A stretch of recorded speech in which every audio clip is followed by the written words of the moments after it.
Hi, I'm Brenda Hines, and I'm part of the Keller Williams Realty Franklin team. I'm going to be sharing some current and relevant real estate statistics for Williamson County. For the purposes of this presentation, we're going to be focusing primarily on the northeast corner of the county, including the cities of Brentwood, Franklin, Nolensville, and Arrington.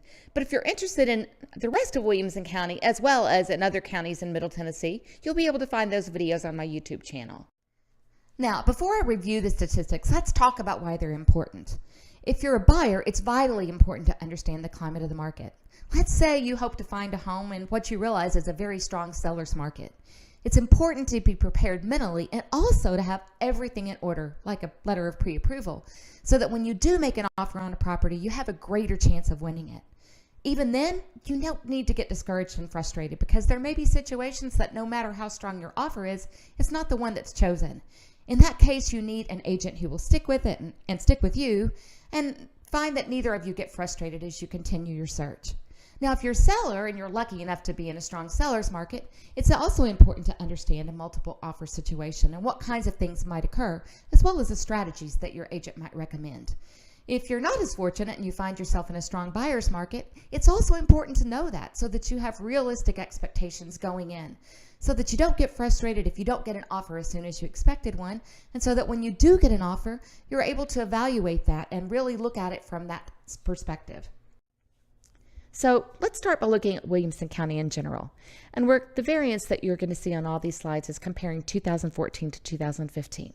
You can see that there's an 11.3% increase in the number of units sold, and there's about a 3.5% increase between the average sales price and the average price per square foot, while the number of days on market's gone down 5.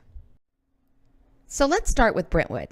And if you look at these statistics, you can see that between 2014 and 2015, it was relatively stable in terms of price increase, as well as the number of days that properties were on the market.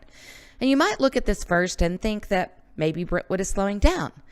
It's important that you look at statistics from a variety of factors before you make any kind of decisions about the market conditions. Even then, they change monthly, so you have to stay on top of it.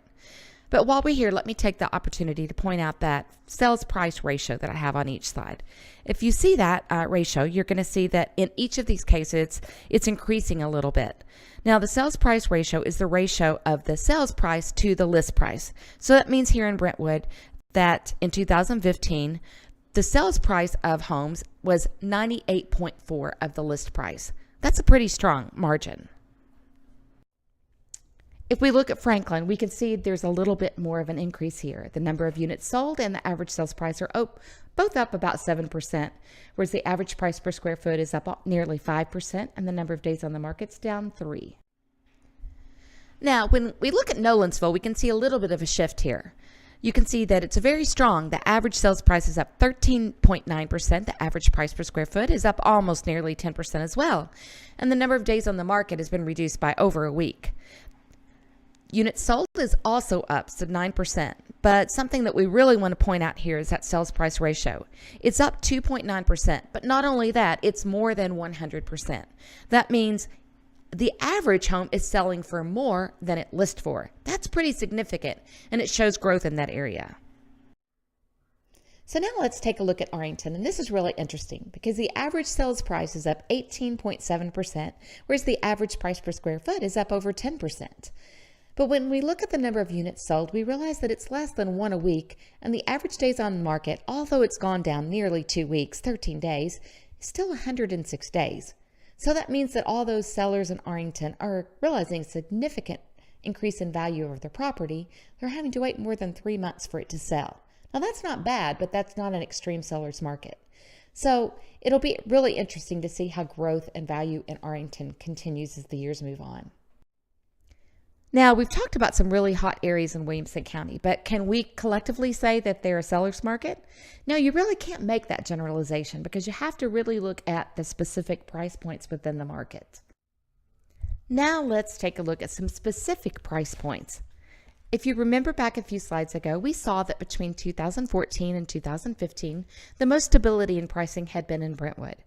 But if you look at this chart and apply the basic principles of supply and demand, it makes you wonder how long that trend will continue. If you look at the price point between $300,000 and $375,000, you'll see that the months of inventory are 0. If this is your price point and you want to be in Brentwood, it means that you need an aggressive agent who's on the ground searching for properties before they ever hit the market. Even at $375 all the way up to $850, with the exception of a brief bump at $750, we're still in a seller's market.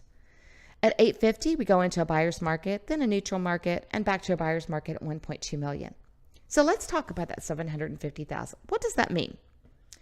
It could mean nothing. In this case, we want to look at a trend over several months in order to make sure that this trend continues. Now, what do we do with a slide like this? It means that we can't stay stagnant. We have to continually look at these statistics month after month to see when we see a shift in the statistics and we see a new trend developing. So now let's look at whether Nolensville is really a seller's market or not. You can see at the price point between $300,000 and $350,000, it definitely is with less than 1 month of inventory. But after that, it stays relatively neutral and even starts trending toward a buyer's market. As you can see, it's really important in each city to really look at the specific price point you're buying in. And if you're buying new construction, you always want to check the values to make sure that whatever you're building will continue to appreciate. Now, we can also break real estate statistics down on a month-by-month basis, in this case comparing January of 2014 and 15 against January of 2016. And this is all of Williamson County. We can also break it down on a city or an area basis as well if you're interested in those statistics. Just let me know. But you can see that between 2016 and 2015, the increase in the number of units sold was 22.4%. Now, that's pretty outstanding, since historically, January is not a great month for real estate sales. But there are a couple of different factors here. Remember, in 2015, we had a really bad winter and an ice storm, so perhaps that played into it. Another factor is that 27.6% of these sales in January were new construction, so that also may be relevant. But an important number to look at is that the average days on the market went down over 2.5 weeks, 19 days, and the average sales price increased 3.5%. If you'd like further information or specific statistics for your city or your price point, don't hesitate to give me a call. But to really understand the value of your property, it's best to do a competitive market analysis. I'll provide CMAs from a variety of programs, and together we'll sit down and evaluate them in order to understand the current market value of your home. If you're interested in buying or selling a home anywhere in Middle Tennessee, I'd be glad to put my skills and enthusiasm and experience to work for you. Even if you're interested in buying or selling a home anywhere in the world, I can help you through my Global Property Specialist Network. Whether you're buying or selling, it's important to have an agent who's knowledgeable, experienced, and who communicates with you well so that you can work together as a team to help you accomplish your goals. When you hire an agent, you also hire a team. Keller Williams is the largest real estate franchise in North America and one of the largest in the world. Not only that, but we have one of the best training programs across any industry. Again, I'm Brenda Hines, and as an accredited buyer's representative, as well as a certified international property specialist, I'd love to put my skills and experience to work for you. Give me a call today. Thanks for listening.